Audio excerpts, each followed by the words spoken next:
Hello my dear students. आज आम तुमर सप्तम श्रेणी साहित्य बही साहित्य सुमन है साहित्य सुमन बहीर प्रथम विषयटी को पढ़ा। प्रथम विषयर नाम है कला माणिकरे। यह एक पद्य अटे जहाँ लिखिं बा जहाँ कौन जार कवि होउछंती कला माणिकरे विषयर पद्यर कवि होउछंती अभिमन्यु सामंत सिंहार। ओके, आज ये विषयटी को भल भाव पढ़ा एवं बुझा। ओके, सो देख पिला माने विषय ना है कला माणिकरे है कला माणिकरे। तो कला माणिकर जो विषय ना अच्छी ता माने कौन है? कला माने कौन? कला रंग। माणिक क्या कहुए? माणिक माने तुम मैंने जानी माणिक है गोटे मूल्यवान धातु है। तुम कहो हीरा नीला मोती माणिक ये सब कौन गोटे गोटे मूल्यवान धातु। तो कला हूँ गोटे रंग, माणिक हूँ कौन गोटे मूल्यवान धातु। एठारे कला माणिक क्या कहुई? श्रीकृष्ण को कहुई। कहीं श्रीकृष्ण को बहुत मूल्यवान भावुले है किए माता यशोदा और श्रीकृष्ण बहुत मूल्यवान भी आर रंग शरीर रंग कौन थिला? कला थिला है। तो से कौन श्रीकृष्ण को कला माणिक बोली कहुए है। आ विषय कवि होउछंती कवितार कवि होउछंती अभिमन्यु सामंत सिंहार। ओके, वर्तमान आस पिला माने कवि परिचय टी देखीदबा। विषय नार माने तो बुझिल, कवि परिचय पढ़ीदबा। कवि विषय रे देख ये होउछंती अभिमन्यु सामंत सिंहार। ओके, तो देख पिला माने प्राचीन रीतियोग्य कवि अभिमन्यु सामंत सिंहार जाजपुर जिला बालियार सामंत परिवार रे 1760 मसीह जन्मग्रहण करथिले है। 1760 मसीह जन्मग्रहण करथिले। से पिला दिनरू सुंदर कविता रचना करुथिले। से छोट बळू कौन सुंदर कविता मान सब रचना करथिले। तांका लेखा मध्यरु विदग्ध चिंतामणि, प्रेम कला, रसवती, बाघ गीत, सुलक्षणा, चढ़ई गीत, बोले हुंटी अन्यतम है। ये लेखा गुड़िक बहुत कौन प्रसिद्ध बा अन्यतम। कला माणिकरे विदग्ध चिंतामणि काव्यर 67 छंदरू अणा जाइछि। जो कला माणिक जो पद्यटी आम वर्तमान पढ़ा सेटा कौन विदग्ध चिंतामणि काव्यर 67 छंदरू अणा जाइछि। एथिरे कौन वर्णना करा जाइछि ना एथिरे कृष्ण संध्या समय रे गोरपोल को धरी फेरिबारे विलंब हेबारु माता यशोदा मनरे व्यस्तता प्रकाश पाइछि। तो कृष्ण गाई चराइबा को जाइछंती, विलंब माने डेरी हेबारु फेरिबारे विलंब बा डेरी हेबारु माता यशोदा जो व्यस्त होउछंती तांका पुत्रकर लेट हेबारु डेरी हेबारु माता यशोदा जो व्यस्त होई पड़छंती ताहा एठारे वर्णना करा जाइछि। एही कवितारे मातृहृदयर आवेग भरा वात्सल्य प्रेमर वास्तव चित्र प्रतिफलित होइछि है। मातृहृदयर आवेग भरा वात्सल्य प्रेम क्या प्रति? संतान प्रति है। एथिरे प्रतिफलन करा जाइछि। ओके, कला माणिकरे धीर खेन कानन रे कृष्ण विलंबित है। धीरे खेन कानन रे कृष्ण विलंबित। धीरे माने कौन? धीरे माने पंडित माने है। पंडित माने शुण जे कानन रे कृष्ण विलंबित। कानन माने कौन? कानन माने बण बा जंगल है। कृष्ण विलंबित। विलंबित माने विलंब बा डेरी हेबा। कार? कृष्णकर डेरी हेछि। जे पंडित माने शुण, धीरे माने कौन? पंडित माने है।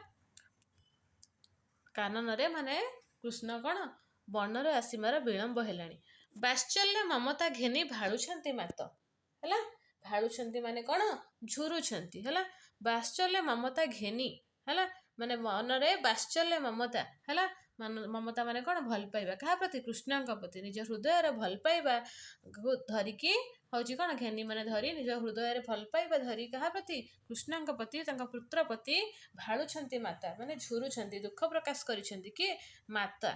माता माने माता यशोदा एठी कौन? झुरुछंती कृष्णकर आसीबार डेरी हेबारु।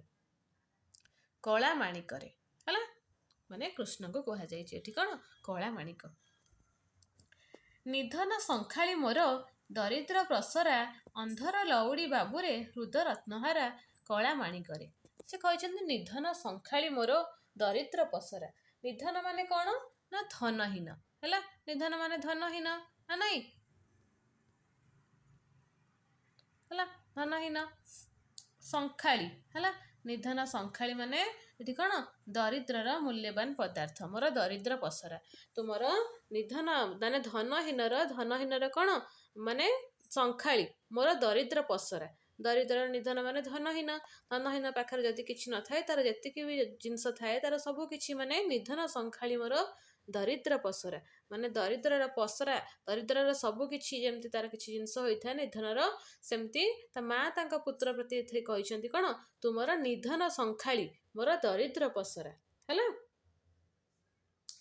ଯେ କାହାକୁ କହିଛନ୍ତି ମାତା ଯଶୋଦା ଶ୍ରୀକୃଷ୍ଣଙ୍କୁ କହିଛନ୍ତି। ଅନ୍ଧ ଲଉଡ଼ି ବାବୁରେ ହୃଦ ରତ୍ନହାରା ହେଲା। ଅନ୍ଧ ଲଉଡ଼ି ମାନେ କ'ଣ? ଅନ୍ଧ ମାନେ ଜାଣିଛ ପିଲାମାନେ ଯାହାକୁ ଦେଖାଯାଏ ନାହିଁ ତାକୁ ଅନ୍ଧ କହନ୍ତି। ଆଉ ଲଉଡ଼ି ମାନେ ହେଲା ବାଡ଼ି ହେଲା। ବାଡ଼ି ମାନେ କ'ଣ ଯେ ଅନ୍ଧର ସାହାରା ଏକମାତ୍ର ସାହାରା କ'ଣ ଥାଏ ତାର ବାଡ଼ି ଥାଏ। ଅନ୍ଧକୁ ଯେତେବେଳେ ଦେଖାଯାଏନି ସେ କ'ଣ କରେ ତାକୁ ଅନ୍ଧକୁ ତ ଦେଖାଯିବନି ସେ କେମିତି ଯିବ ସବୁବେଳେ ଗୋଟେ ସେ ବାଡ଼ି ଧରିଥାଏ। ଯୁଆଡ଼େ ରାସ୍ତାରେ କି ଯେମିତି ଯାଉଥାଏ ସେ ଗୋଟେ ବାଡ଼ିଟା ଆଗରେ ଧରିକି ଯାଉଥାଏ ହେଲା। ତ ସେ ଅନ୍ଧର ଲଉଡ଼ି ମାନେ ଅନ୍ଧର ସାହାରା କିଏ ତାର ବାଡ଼ି। ବାବୁରେ ହୃଦ ରତ୍ନହାରା ଯେମିତି ଅନ୍ଧର ସାହାରା ତାର ବାଡ଼ି ହୋଇଥାଏ ସେଭଳି ଯଶୋଦାଙ୍କର ଏକମାତ୍ର ସାହାରା କିଏ ଥିଲା ତାଙ୍କର ପୁତ୍ର ଶ୍ରୀକୃଷ୍ଣ ଥିଲେ ହେଲା। ବାବୁରେ ହୃଦ ରତ୍ନହାରା। ହୃଦ ରତ୍ନହାରା ମାନେ ତାଙ୍କ ହେଉଛି ହୃଦୟର ରତ୍ନହାର ହେଲା। ବେକରେ ଯେଉଁ କ'ଣ ହାର ପକାନ୍ତି ତ ସେ କ'ଣ ଥିଲେ ରତ୍ନହାର। ସେ ହେଉଛି ଶ୍ରୀକୃଷ୍ଣ ତାଙ୍କ ମାଆଙ୍କର ହୃଦୟର ରତ୍ନହାର ଥିଲେ ହେଲା। ତାଙ୍କର ରତ୍ନହାର ତୁଲ୍ୟ ତାଙ୍କ ପାଇଁ ଥିଲେ କଳା ମାଣିକରେ ହେଲା। ମାନେ ଶ୍ରୀକୃଷ୍ଣଙ୍କୁ ପୁଣି କୁହାଯାଇଛି ମୋ ଜୀବନ ତୁହି ନୟନ ପ୍ରତିମା ତୋତେ କି ପାଶୋରି ହେବ ମୋର ସୁଖ ସୀମା କଳା ମାଣିକରେ। ତ ଶ୍ରୀକୃଷ୍ଣଙ୍କୁ କହିଛନ୍ତି ତାଙ୍କ ମା ଯେ ମୋ ଜୀବନ ତୁ ମୋର ଜୀବନ। କିଏ? ଶ୍ରୀକୃଷ୍ଣ। କାହାର? ମାତା ଯଶୋଦାଙ୍କର। ତୁ ହିଁ ନୟନ ପ୍ରତିମା ମାନେ ତୁମର ଛବି ମାନେ ମୋ ଆଖି ଖୋଲୁ ଖୋଲୁ ମୋତେ ତୋରି ଛବି ହିଁ ଦେଖାଯାଏ ତୁ ହିଁ ଦେଖାଯାଉ ମୋତେ ହେଲା। ଯେ ମୋର ନୟନର ପ୍ରତିମା ତୁ। ପ୍ରତିମା ମାନେ କ'ଣ? ପ୍ରତିମା ମାନେ ଛବି ବା ମୂର୍ତ୍ତି ହେଲା। ଛବି ହେଲା। ତ ତୁ ଆଖି ଖୋଲିଲେ ମୋତେ ତୁ ହିଁ ଦେଖାଯାଉ ତୋରି ଛବି ହିଁ ଦେଖାଯାଏ। ତୋତେ କି ପାଶୋରି ହେବ ମୋର ସୁଖ ସୀମା। ତୋତେ କି ପାଶୋରି ମାନେ ତୋତେ ଛାଡ଼ିଲା ପରେ ମୋର କିଛି ବି ସୁଖ ସୀମା ନାହିଁ ହେଲା। ତୋତେ ହିଁ ନେଇକି ମୋର ସବୁ ସୁଖ ହେଲା। ତୋତେ ଛାଡ଼ିଲା ପରେ ମୋର କିଛି ବି ସୁଖ ନାହିଁ ହେଲା। ତୋତେ କି ପାଶୋରି ହେବ ମାନେ ତୋତେ ଛାଡ଼ିଲା ପରେ ମୋର ସୁଖ ସୀମା ମାନେ ମୋର ଯେଉଁ ସୁଖର ସୀମା ସୁଖର ଲିମିଟ୍ ହେଲା। ମୋର ଯେଉଁ ସୁଖର ଖୁସିର ସୀମା ରହିଛି ସେଟା ତୋତେ ଛାଡ଼ିକି ନୁହେଁ ତୋରି ଭିତରେ ହିଁ ମୋର ସବୁ ସୁଖର ସୀମା ହେଲା। ତୋତେ ଛାଡ଼ି କରି ମୋର ସୁଖର ସୀମା କିଛି ନାହିଁ କଳା ମାଣିକରେ ହେଲା। ଡରୁଥାଉ ଅନ୍ଧାରକୁ ରଖିଯାଉ ଗୋରୁ ଜନକ ଜନନୀ ସୁଖ କାହିଁ ପାଇଁ ସାରୁ କଳା ମାଣିକରେ ହେଲା। ତ ମାତା କହିଛନ୍ତି ଯେ ଡରୁଥାଉ ଅନ୍ଧାରକୁ। ତ ଶ୍ରୀକୃଷ୍ଣ କ'ଣ ଥିଲେ ନା ଶ୍ରୀକୃଷ୍ଣ ଅନ୍ଧାରକୁ ଡରୁଥିଲେ ହେଲା। ଶ୍ରୀକୃଷ୍ଣ ଅନ୍ଧାରକୁ ଡରୁଥିଲେ। ଡରୁଥାଉ ଅନ୍ଧାରକୁ ରଖିଯାଉ ଗୋରୁ ହେଲା। ତଥାପି ତୁ ଗୋରୁ ନେଇକି ଯାଉ ଜନକ ଜନନୀ ସୁଖ କାହିଁ ପାଇଁ ସାରୁ। ଜନକ ମାନେ ପିତା ହେଲା। ଜନକ ମାନେ ପିତା ଆଉ ଜନନୀ ମାନେ ମାତା ହେଲା। ତୁ କ'ଣ ଅନ୍ଧାରକୁ ଡରୁଥାଉ ତଥାପି ଗୋରୁ ନେଇକି ଯାଉ ଜନକ ଜନନୀ ସୁଖ କାହିଁ ପାଇଁ ସାରୁ। ଯେ ପିତାମାତାଙ୍କ ସୁଖକୁ କ'ଣ ପାଇଁ ସାରୁ କାହିଁକି ଯେତେବେଳେ ଅନ୍ଧାରକୁ ଡରନ୍ତି ତ ଯଦି ଡେରି ହେଇଯିବା ଆସିବାରେ ବିଳମ୍ବ ହୁଏ ତା ମାନେ କ'ଣ ତାଙ୍କ ପିତାମାତା କ'ଣ କରିବେ ବ୍ୟସ୍ତ ହେଇ ପଡ଼ିବେ ଦୁଃଖ ଅନୁଭବ କରିବେ ହେଲା। ତ ସେଥିପାଇଁ ସେ କହୁଥିଲେ ଯଦି ଅନ୍ଧାରକୁ ତୁ ଡରୁ ତଥାପି ତୁ କାହିଁକି ଗାଈ ନେଇକି ଯାଉ ଡେରି ଆସିବାରେ ବିଳମ୍ବ କ'ଣ ପାଇଁ କରୁ। ଯେ ଜନକ ଜନନୀ ମାନେ ପିତାମାତାଙ୍କ ଦୁଃଖ କ'ଣ ପାଇଁ ସାରୁ କଳା ମାଣିକରେ। ବୃଦ୍ଧକାଳେ ତୁମୋହର ଏକଇ ନନ୍ଦନ ହୃଦତାପ ବିନାଶନେ ତୁହରି ଚନ୍ଦନ ହେଲା। ବୃଦ୍ଧକାଳେ ତୁମୋହର ଏକଇ ନନ୍ଦନ। ତ ବୃଦ୍ଧକାଳ ମାନେ କ'ଣ ବୁଢ଼ା ବୟସରେ ତୁ ମୋହର ଏକଇ ନନ୍ଦନ। ନନ୍ଦନ ମାନେ କ'ଣ? ନନ୍ଦନ ମାନେ ହେଲା ପୁତ୍ର ହେଲା। ନନ୍ଦନ ମାନେ ପୁତ୍ର। ଯେ କାହାକୁ କହିଛନ୍ତି ମାତା ଯଶୋଦା ଶ୍ରୀକୃଷ୍ଣଙ୍କୁ କହିଛନ୍ତି ଯେ ବୃଦ୍ଧ କାଳରେ ତୁ ଆମର ଗୋଟେ ବୋଲି ପୁତ୍ର ହେଲା। ଏକଇ ନନ୍ଦନ ଗୋଟେ ବୋଲି ପୁତ୍ର। ହୃଦତାପ ବିନାଶନେ ତୁ ହରିଚନ୍ଦନ।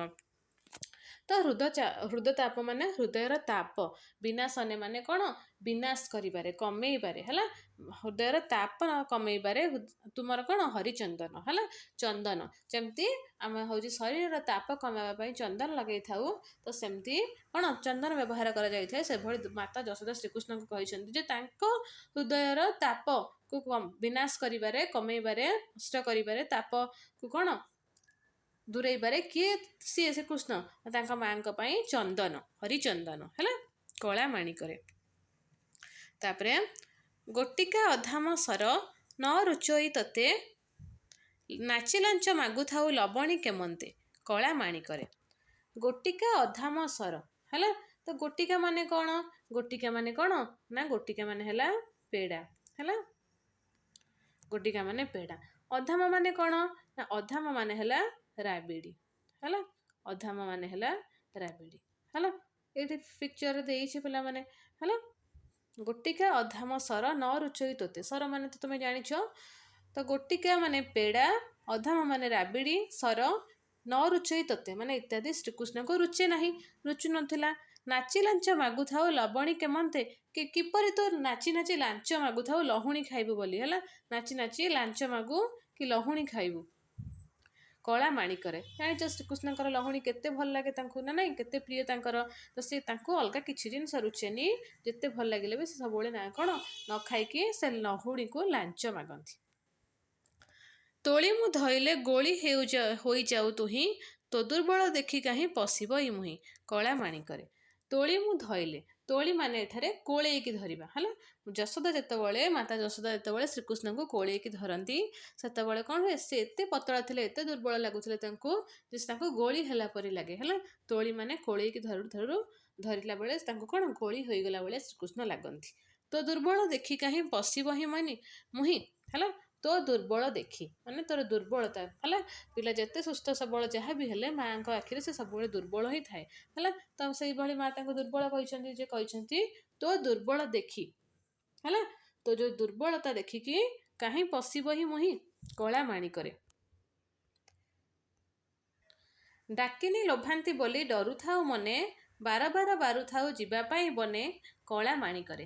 ତ ଡାକିନି ମାନେ କ'ଣ ନା ଡାକିନି ମାନେ ହେଲା ଡାହାଣୀ ହେଲା, ଡାକିନି ମାନେ ହେଲା ଡାହାଣୀ। ଲୋଭାନ୍ତି ବୋଲି ମାନେ କ'ଣ, ଡାକିନି ମାନେ ଡାହାଣୀ ମାନେ ଲୋଭ କରନ୍ତି ବୋଲି ହେଉଛି ଡରୁଥାଉ ମାନେ ଡାକିନି ବା ଡାହାଣୀ ମାନଙ୍କୁ ସେ କ'ଣ ଡରୁଥାନ୍ତି ମନରେ। ବାର ବାର ବାରୁଥାଇ ଯିବା ପାଇଁ ବନେ ହେଲା, ମାନେ ବାରୁଥାଇ ମାନେ ବାରଣ କରିବା ହେଲା, କ'ଣ କରିବା ବାରଣ କରିବା, ମାନେ ବାରୁଥାଇ ମାନେ ବାରଣ ବା ମନା କରିବା ହେଲା, ବାରଣ ବା ମନା କରିବା ହେଲା। ବାର ବାର ମାନେ ବାରମ୍ବାର ହେଲା, ବାରମ୍ବାର ବାରୁଥାଇ ଯିବା ପାଇଁ ବନେ ମାନେ ବାରମ୍ବାର ହେଲା, ବାରମ୍ବାର ସେ ବନକୁ ଯିବା ପାଇଁ କ'ଣ ମନା କରୁଥାନ୍ତି କଳା ମାଣିକରେ। କିଏ ନା ମାତା ଯଶୋଦା ଶ୍ରୀକୃଷ୍ଣଙ୍କୁ ମନା କରନ୍ତି ବନକୁ ଯିବା ପାଇଁ, କାହିଁକି ନା ସେ ଡାହାଣୀ ଦେଖି ଡରନ୍ତି, ଡାହାଣୀ ଯୋଉ ଲୋଭାନ୍ତି ବୋଲି ସେ ମନେ ମନେ ଡରନ୍ତି ସେଥିପାଇଁ ହେଲା। ତାପରେ ଦେଖ,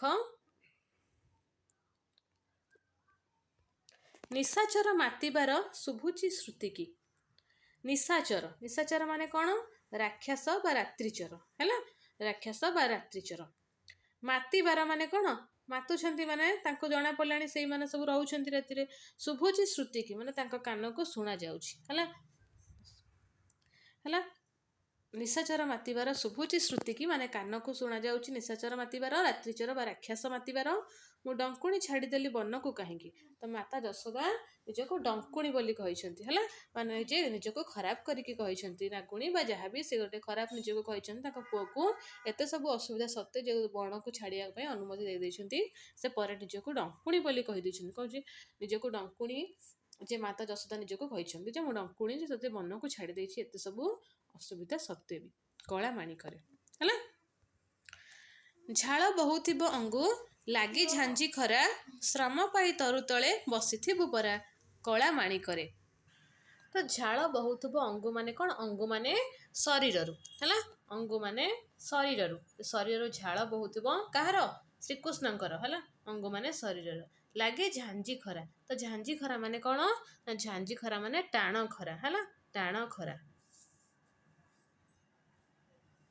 ହେଲା, ଟାଣ ଖରାରୁ ତାଙ୍କର କ'ଣ ହଉଥିବ ଝାଳ ବୋହି ଯାଉଥିବ ଶରୀରରୁ, କାହାର ଶ୍ରୀକୃଷ୍ଣଙ୍କର। ଶ୍ରମ ପାଇ ତରୁ ତଳେ ବସିଥିବୁ ପରା। ହେଲା, ଶ୍ରମ ମାନେ କ'ଣ? ହାଲିଆ ହୋଇକରି। ହେଲା, ହାଲିଆ ହୋଇକରି ତରୁ ତଳେ ବସିଥିବୁ ପରା। ତରୁ ମାନେ କ'ଣ? ବୃକ୍ଷ।